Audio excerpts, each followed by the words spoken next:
Well, Lightning, hello, good evening, or good day, whatever time zone you're in. I can't even keep track anymore. I want to get a couple of things out of the way, as I always have to clear out my head. I want you to know that I do go and check regularly who is viewing or who is a viewer, and I do go to your profiles and I check you out, and I am so amazed.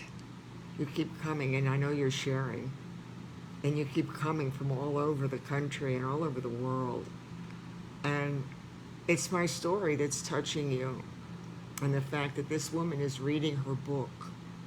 I'm giving you everything. I'm giving you everything from my home, from my heart, my history, my hope, my hurts, my pain, my love, my joy. I appreciate every one of you, and I take none of you for granted, and I never have. I think this chapter related the stability, plateaus, and transitions. I think this chapter resonated with so many people because every day, and I reflected on that today myself, I think every day we're in a stability or unstable environment. It's very personal. We're in a transition. We're at a plateau. I know that it is a daily occurrence. For me, not having any drama, a new ache or pain to deal with, another gray hair, just something that, just took me off guard and made me just have a lousy day. Nothing happened today like that. It's been a great day.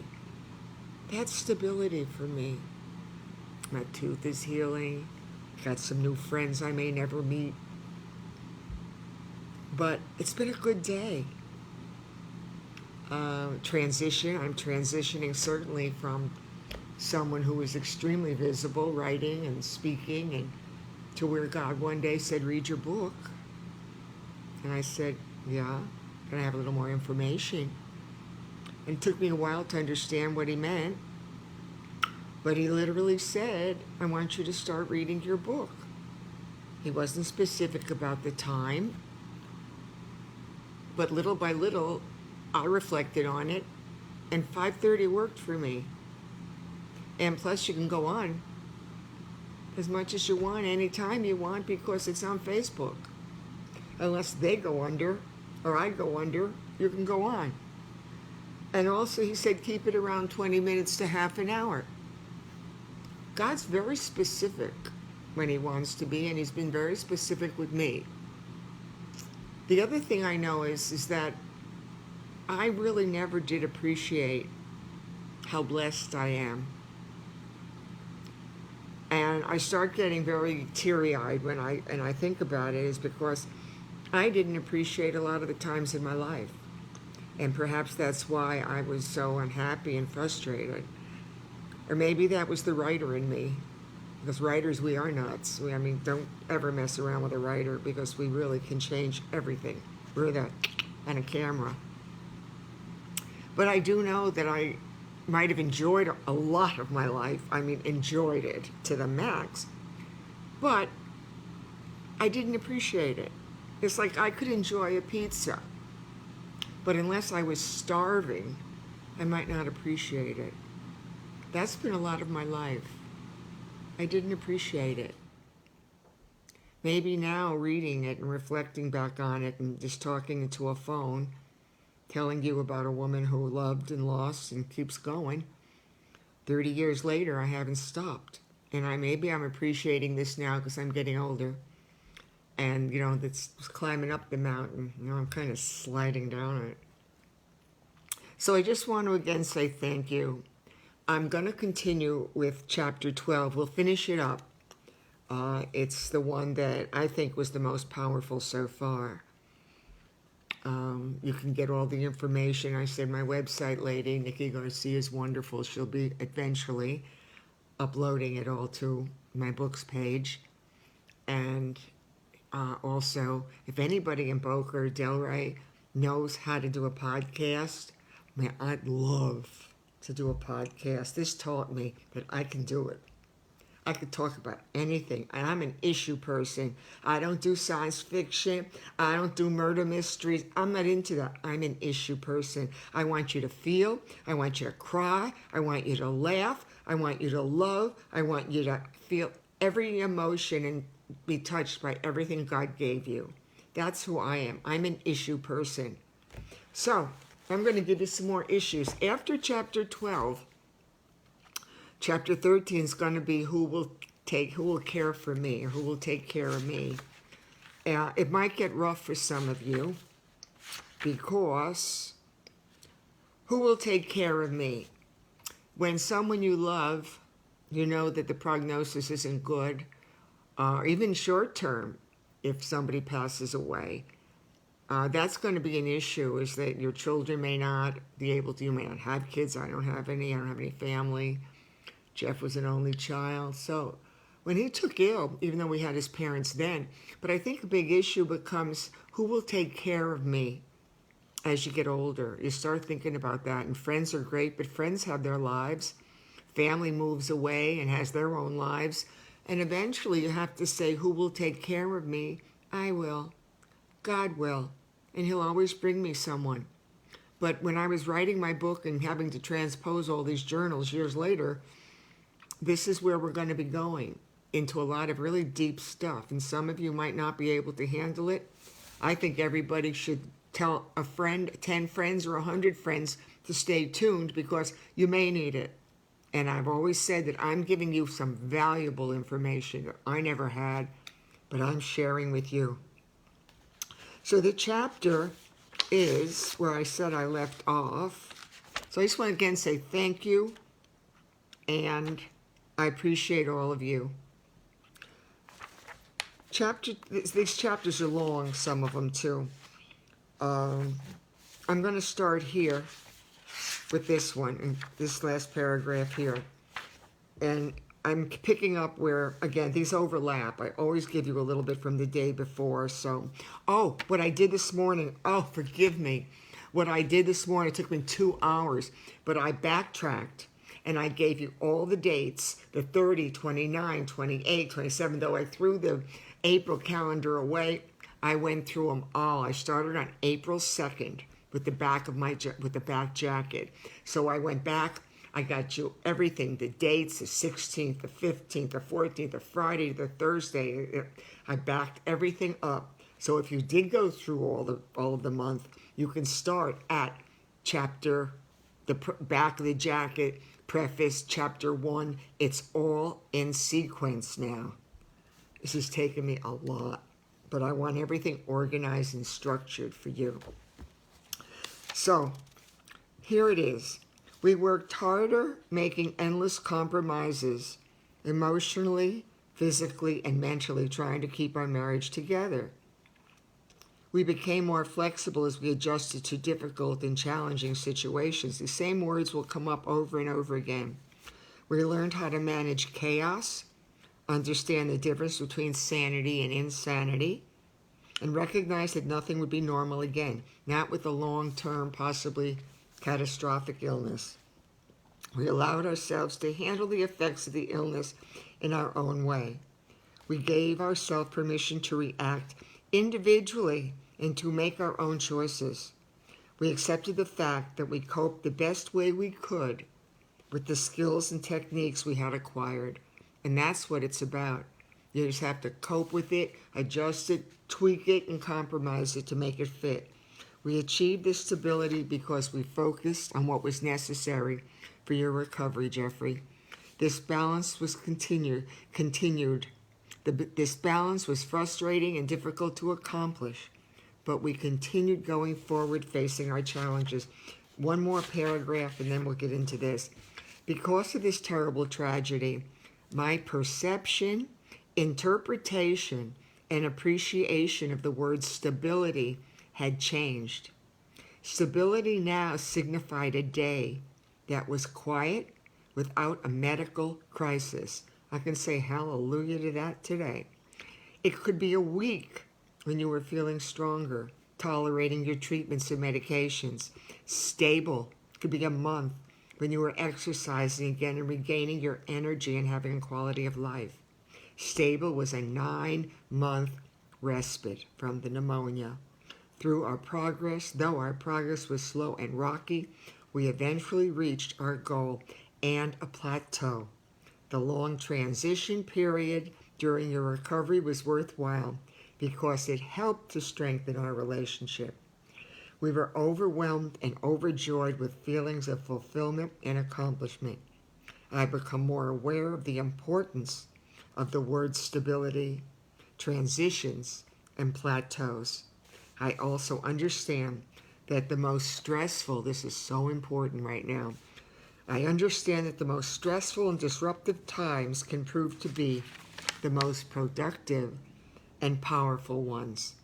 This is so powerful what I'm telling you. You can become your own superhero. How's that? You become your own superhero. This is now, we're starting for real.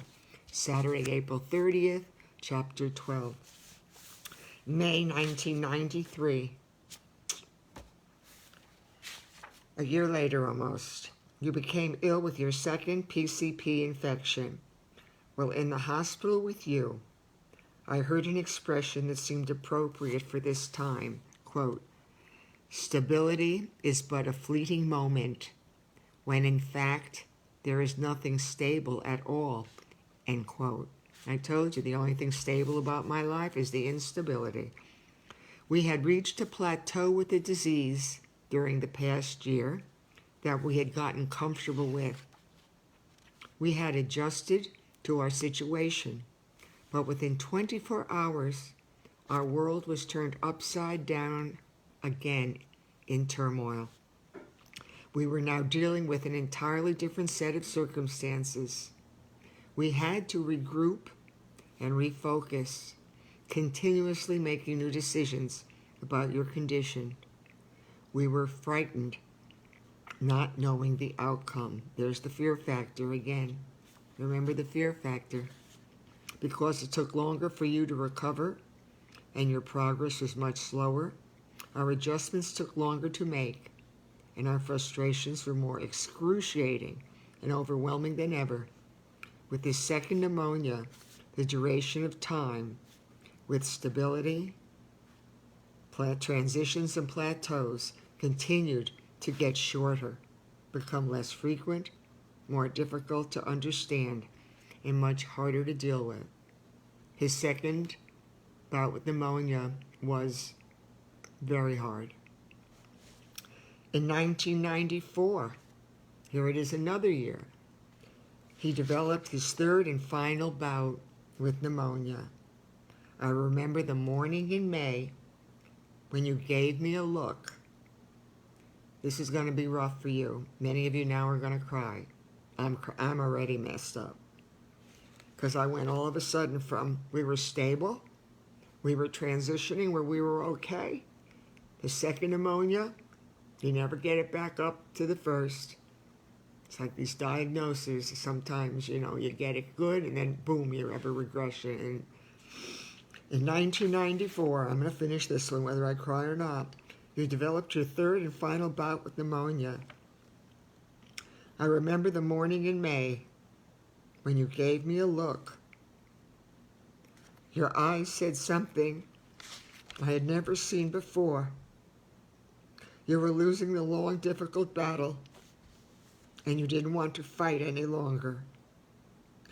I don't believe I even wrote this. You felt you had nothing left to fight for. Your days were painful. You didn't have any quality of life. Your illness had taken its toll on everyone you loved and everyone that loved you.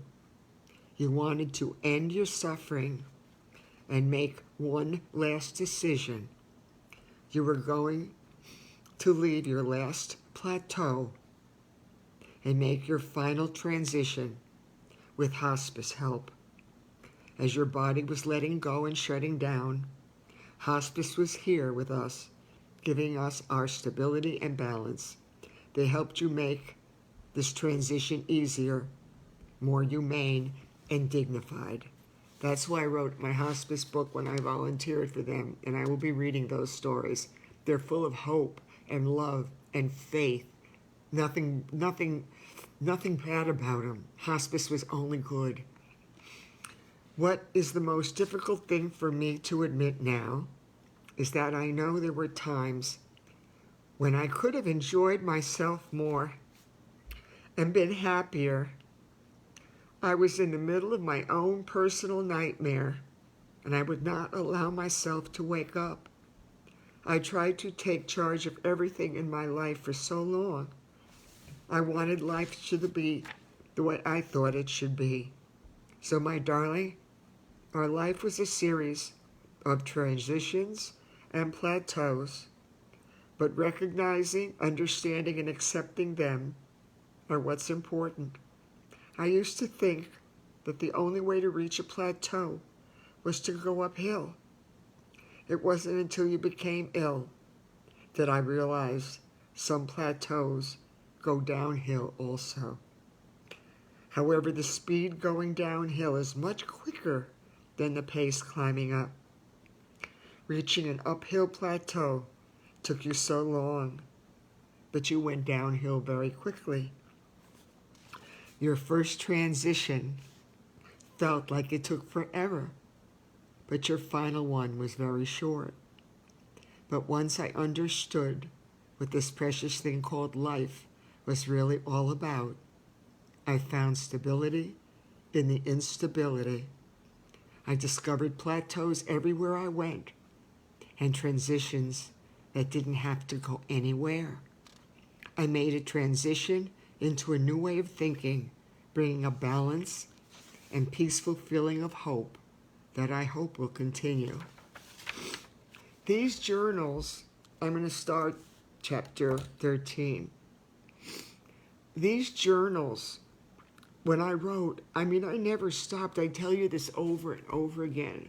I wrote from morning till night, day after day, from June 20th until the day he was taken out of the house. It took me years to lock myself in my room and transpose them into 8 by 10 sheets of paper. Years later, no publisher would touch it. I wasn't getting the CNN interviews. Who wants to talk about AIDS anymore? Local media, they'd heard of me, but they don't want it either. I've been on them enough for other issues. So what I had to find out was that I had to self-publish, but in doing so, it gave me control of that, because if you get published, that's a blessing. And they will make all the arrangements, and they will take you everywhere, and you'll make money, but you're at their mercy. When I look back now and realize I self-published, was I have control of this. I have control of this. I can give it to whom I want. I can take it to wherever I want. And I can refuse some offers that came along because they weren't right. When you self-publish, there is some control you have of your life. But it may not be for everybody. But in the long run now, I know that self-publishing for me was what I had to do. And I'm glad I did. So the end of chapter 12 is sad because he developed his third bout with pneumonia. And I think now, also looking back with my age, when I said going uphill was long and slow, and boom, going downhill is so much quicker. And he took control of his life. Hospice came in, and the issues now we deal with are going to be a lot about me and still a lot more about my past. But I had to get this. I didn't realize in this chapter that was going to be the third bout with pneumonia and what was going to happen. So I'm really glad that I read it, because it made me realize what I had done and what we went through. So now chapter 13, who will take care of me? A lot of you are going to relate. You're related to everything. You've related to every chapter, and that's why you continue to tell your friends or you sharing it. August 1st, 1994. This is a couple weeks before he passed. August 1st. Dear Jeff, August 1st, 1994. I got 5 more minutes. Dear Jeff, quote, honey, I'm so afraid. Who's going to take care of me, end quote. Since the beginning of our marriage, I have been dependent upon you for so many things. How many times has this issue forced me to come face to face with my worst fears, though I have always dreaded your possible answer for the past 23 years. I've never been able to avoid asking you this question. Before you took ill, whenever I brought the subject up, my heart beat furiously in anxious anticipation of your response. But it wasn't until your diagnosis on June 19th that I realized how significant the impact and depth of my insecurity would truly be. I know that you have only a few weeks longer to live, and I don't know what to do. My heart aches for you, and the pain of this horrible ordeal tears at my soul. I am in the depths of the... Remember, I am reading the reality of life to you. Whether you can handle it or not, turn it off, don't come back. But I know I'm the only woman right now in this whole world reading her hopes, her hurts, her history, and everything else. I am doing this. And painful as it is for me, it may be painful for you. But just remember, one day, I can promise you, you may feel what I'm feeling, and you're going to appreciate the fact that I could go through it. So could you. Right. My heart aches for you, and the pain of this horrible ordeal tears at my soul. I am in the depths of despair, terrified and panicked about my future without you. Tonight, for the very last time, I will ask you the question, quote, who will take care of me, end quote. I was sitting on the side of the bed, resting my head on your frail and tired body. I took your beautiful hands in mine and said, quote, Jeff, who will take care of me, end quote.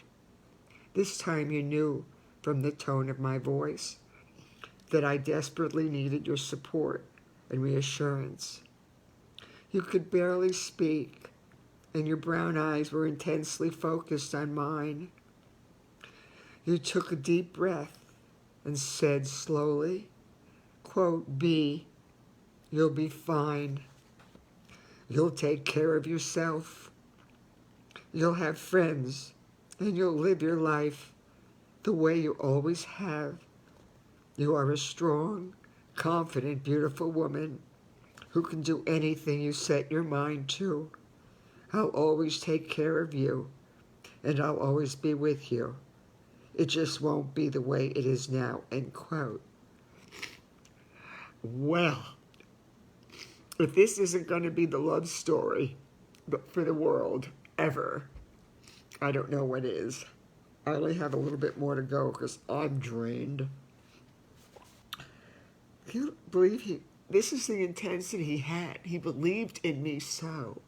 He believed in me. He always knew me, and I trusted him. I needed him for so much, but he really trusted me and knew me.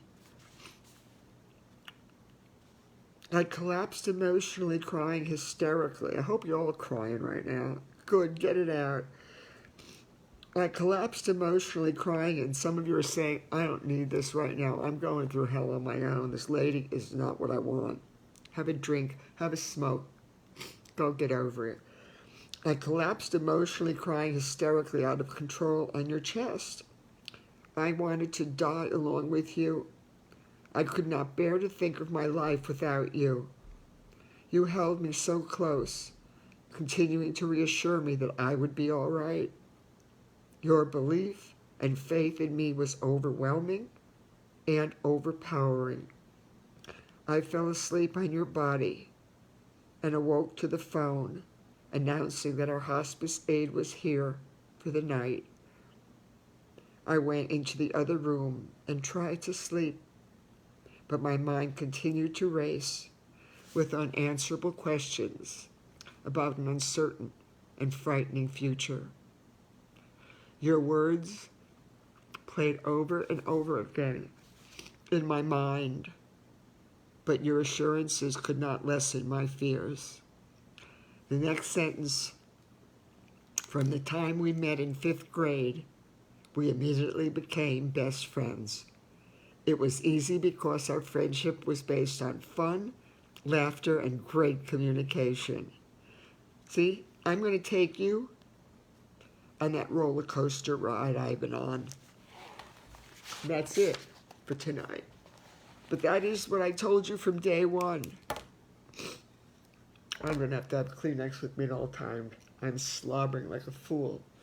I have a mask close by. Wait. Talk about real.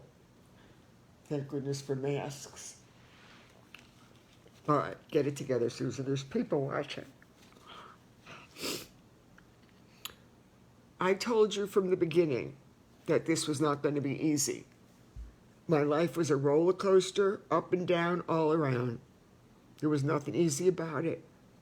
But I know that God gave me this man to love, this friend to take care of, and he did the same. Please cherish your friends. Don't give up on a relationship because you think it's too tough. You don't know where it's going to go. Don't quit on something you know in your heart you have to do. You know, it's like there's a lake, okay? You swim halfway. You're halfway through it. You're tired. But you know what's on the side you came from. Do you know what's on the side where you're going? It's like this book's 24 chapters. You've only done 12. You have 12 more. Tear-jerking, monumental, overwhelming, over the top, catastrophic, fun, and everything else in between chapters to go through. Don't feel sorry for me. And don't be sad for me. I had a great life with him, and I have a book to prove it. Go to SusanMintz.com. Read the interviews. Some interviews are from local media. Thank you very much for the 30-second snippet you gave me once in a while. Some are from national publications, and I appreciate every one of them. I just want more. I want to tell my story to the world through you, one person at a time, one state at a time, one country at a time, and you'll do it with me, through me, and for me. I will say Shabbat Shalom. For real, it is Saturday, the Sabbath, sun has not set. I thank you for everything, the support. I have no idea what the comments are going to be after this tearjerker. But I will be on tomorrow night at 5:30 again for those who have the stamina or had a couple of martinis or whiskeys or smoked a joint, whatever turns you on. And I will say, God bless you all. Shalom. And I will have Kleenex near me because slobbering is not pretty. I will say shalom, hello, shalom, goodbye, and shalom, peace. You have no idea how much reading this is good for me. You have all helped me so much. God told me to read this book to you, and you've helped me so much by listening. Be kind. Be more patient. And call someone and tell them you love them. Well, you can. I'm looking at myself in a phone and I don't like it. Can you imagine on a laptop what I look like, or on a big screen TV?